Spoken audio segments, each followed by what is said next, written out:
क्यों कहा जाता है कि पेसिफायर निप्पल बेबीज के लिए डेंजरस हो सकता है? आखिर ऐसे क्या नुकसानात है जो पेसिफायर की वजह से हो सकता है और क्या इसकी कोई मेडिकल रिसर्च है? पेसिफायर भी डिफरेंट किस्म के होते हैं, कुछ गोल मुंह वाले, कुछ टेढ़े मुंह वाले।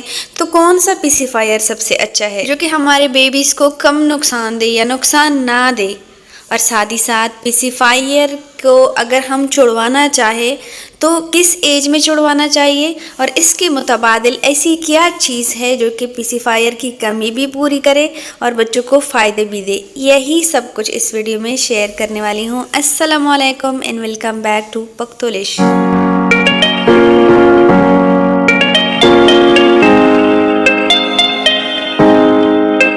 आज की वीडियो में पेसिफायर निप्पल के हवाले से आपको वो सच्चाइयाँ बता रही हूँ जो कि आप नहीं जानते, आपको आज तक किसी ने नहीं बताया होगा। बिल्कुल ऑथेंटिक चीज़ें बता रही हूँ, इसमें कोई झूठ नहीं है, अमेरिकन रिसर्च पे बता रही हूँ। तो चलिए स्टार्ट करते हैं फर्स्ट पॉइंट से।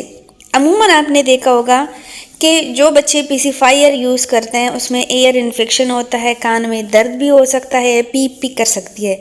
तो ये पेसिफायर की वजह हो सकती है। सेकेंड रीज़न, पेसिफायर की वजह से आपके बच्चे की टमी इरेगुलर हो सकती है, बच्चों को लूज मोशन हो सकते हैं, बच्चों को वॉमिटिंग हो सकती है अचानक से। क्यों? क्योंकि पेसिफायर गिरता है, जर्म्स लेता है। तो इस तरीके से जब ये हर टाइम गिरता है तो हर बार उठाना मुश्किल होता है, वॉश करना मुश्किल होता है। सो इस तरीके से ये बच्चों में ये इन्फेक्शन काज कर सकता है। ये सब तो छोटी मोटी चीज़ें हैं जो मैं बता रही हूँ। साइड इफ़ेक्ट्स बहुत छोटे हैं, आखिर में जाइए, आखिर में वो साइड इफ़ेक्ट्स है जो कि बहुत डेंजरस है और आपके बेबी की फ्यूचर को इफ़ेक्ट कर सकती है। सो हर पेरेंट के लिए ये इन्फॉर्मेटिव है, उनको समझना चाहिए और अपने बच्चों पे अप्लाई करना चाहिए।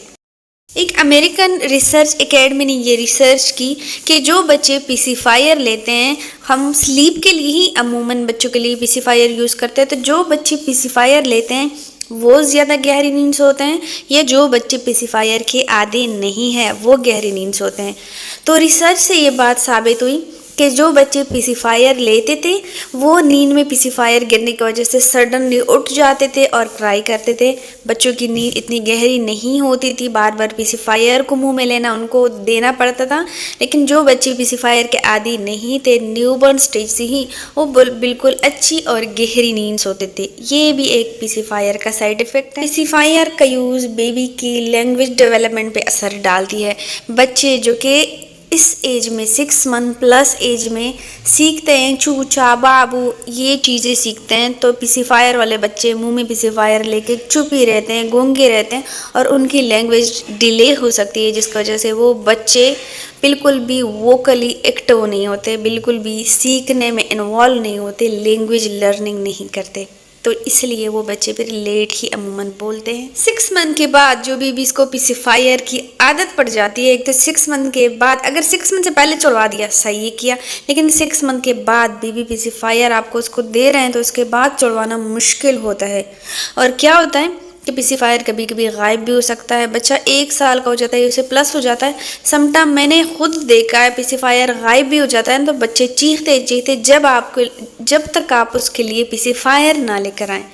तो ये भी होता है कि पेसिफायर के आदी बेबीज़, पेसिफायर जो यूज़ करते हैं वो बेबीज़ पेसिफायर हर टाइम चाहते हैं और जब ना मिले तो वो बहुत ज़्यादा हंगामा मचा देते हैं और इस तरीके से आपको सुकून नहीं दे सकता बल्कि आपके लिए प्रॉब्लम क्रिएट कर सकता है। ये भी एक बहुत बड़ा साइड इफ़ेक्ट है। पेसिफायर वाले बच्चे देखा गया है कि रात को उठते ज़्यादा हैं और उनकी जो नींद होती है वो बहुत छोटे टाइम के लिए होती है, शॉर्ट टाइम के लिए होती है। इसके बरक्स जिनका पेसिफायर, जो भी पेसिफायर के आदी नहीं होते, वो गहरी नींद सोते हैं। एक बहुत बड़ा साइड इफ़ेक्ट ये भी है कि पेसिफायर अगर हम लॉन्ग टाइम के लिए यूज़ करते हैं, सपोज़ आप बच्चे के लिए पेसिफायर यूज़ कर रहे हैं तो उसका इतना आदी हो जाए कि 2 साल तक, 3 साल तक वो पेसिफायर ही यूज़ कर रहा है। अमूमन रिसर्च ये कहती है अगर बच्चा 2 साल से ऊपर तक पेसिफायर यूज़ करता है, या फिर 1 साल तक ही क्यों ना हो, 2 साल तक ही क्यों ना हो, लेकिन उसका यूज़ बहुत ज़्यादा कर रहा है, हर टाइम पेसिफायर मुँह में ले रहा है, तो उन बच्चों के ऊपर वाले जबड़े जो होते हैं और दांत जो होते हैं उनमें डिसऑर्डर होता है। वहाँ पे उन बच्चों के आप देखें ऊपर के जो जबड़े वो ऊपर ही अजीब शेप में होते हैं। जिसकी वजह से ये इस फ्यूचर में बच्चों का मुंह खराब लगता है।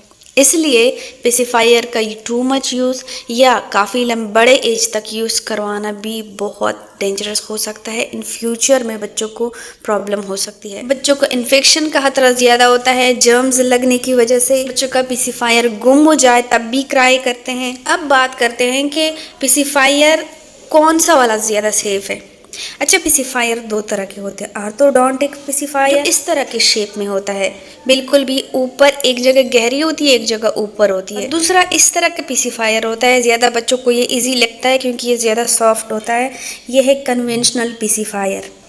अब इनमें कौन सा वाला अच्छा समझा जाता है, इस पे एक अमेरिकन रिसर्च हुई और उसमें ये देखा गया कि जो बच्चे ऑर्थोडोंटिक पेसिफायर यूज़ करते थे उसका जो जॉ यानी टीथ का जो डिफेक्ट है लॉन्ग टर्म में वो कम देखा गया। जो बच्चे कन्वेंशनल यानी गोल मुंह वाला पेसिफायर यूज़ करते थे उनमें ये डिफेक्ट ज़्यादा देखा गया। लेकिन इसमें थोड़ा सा ही परसेंटेज था, पॉइंट्स में परसेंटेज था। इसलिए फिर ये कंक्लूजन निकाला गया कि पेसिफायर कोई सा भी सेफ़ नहीं है, कोई सा भी सेफ़ नहीं है। अब ये देखा जाए, रिजल्ट कंक्लूजन देखा जाए तो हम अपने बच्चों को पेसिफायर कैसे जुड़वाएं या पेसिफायर से कैसे बचाएं। रिसर्च ये कहती है कि 6 मंथ तक अगर आप अपने बच्चों को पेसिफायर यूज़ करवा रहे हैं तो 6 मंथ तक ही करवाएं, उससे ज़्यादा ना करवाएं। 6 मंथ के बाद बेबी को पेसिफायर छुड़वाना बहुत मुश्किल होगा, जिससे बच्चों को ये सारे साइड इफ़ेक्ट हो सकते हैं जो इससे पहले मैंने आपको बताया। 6 मंथ के बाद बेबी की टीथिंग होती है, उसमें भी फिर बच्चों को जॉज या टीथ डिसऑर्डर में मसला हो सकता है। बच्चों को पेसिफायर की आदत हो जाती है, इसलिए शॉर्टर नेप या फिर बच्चे सडन नींद में उठते हैं। सो अगर कोई बच्चा 6 मंथ के बाद है, कोई बच्चा पेसिफायर का आदी हो गया है, तो वो माँ क्या चाहती है कि उसको कैसे छुड़वाए। तो उसको ऐसे छुड़वाए कि बच्चे को आप एक तो बेड टाइम में दे, मिनिमाइज़ कर दे इसका यूज़, सिर्फ बेड टाइम में दे, या बच्चा बहुत ज़्यादा क्राई कर रहा है तब दे और बाकी छुपा लिया करे। और ये या सिर्फ सोने के टाइम, बच्चा पेसिफायर के बगैर सोता नहीं, उस टाइम दे। और दूसरा सोल्यूशन ये है उन लोगों के लिए जिनके बच्चे पेसिफायर के आदी हो चुके हैं, बच्चों को ज़्यादा खेल कूद में इंगेज रखे ताकि बच्चे पेसिफायर की ज़रूरत ही फील ना करें। ये सब कुछ पेसिफायर के हवाले से हर मॉम्स, हर पेरेंट्स के लिए इम्पॉर्टेंट है कि उनको जानना चाहिए। उम्मीद करती हूँ ये वीडियो आपके लिए, आपके बेबीज़ के लिए हेल्पफुल रहेगी। वीडियो अच्छी लगी हो तो लाइक ज़रूर कीजिए, बहुत अच्छी लगी हो तो प्यार सा कमेंट ज़रूर कीजिए। अपना फीडबैक, अपना एक्सपीरियंस हर उस चीज़ के साथ शेयर कीजिए जो मैं आपके साथ वीडियो में शेयर करती हूँ। लाइक ज़रूर कीजिए, चैनल को भी सब्सक्राइब कीजिए। अपने बच्चों का बहुत सारा ख्याल रखिए, मेरे लिए भी दुआ कीजिए। अल्लाह हाफिज़।